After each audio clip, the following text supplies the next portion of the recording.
Добрый день, дорогие друзья! Сегодня мы продолжим наш разговор о штукатурном составе для печей и каминов Ilmax Камин. Мы продемонстрируем его нанесение, покажем внешний вид и рабочие свойства. Это штукатурная смесь на основе белого цемента, минерального наполнителя и специальных полимерных добавок, которые обеспечивают стабильную прочность конструкции при нагревании и остывании. Данный состав можно наносить в несколько слоев, если это необходимо.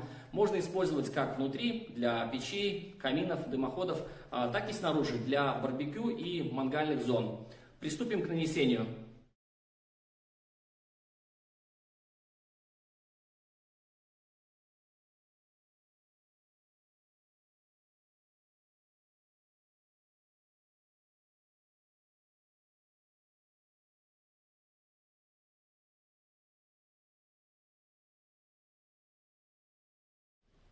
Вы видите, что штукатурка обладает высокой пластичностью, она очень мягкая. При этом, пока раствор еще влажный, он обладает таким темным песчаным оттенком, но после полного высыхания поверхность будет практически белой.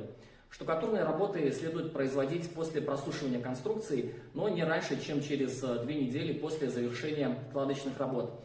При этом для снижения вероятности появления каких-либо трещин на поверхности рекомендуется применять термостойкие сетки. Первый прогрев печки можно производить не раньше, чем через 1 неделю после отштукатуривания. При этом не допускать нагрева стен выше 45 градусов. И дальнейшие работы, будь то покраска, либо облицовка, можно производить примерно через 2 недели после отштукатуривания. При этом, конечно, важно учитывать рекомендации производителей термостойких материалов.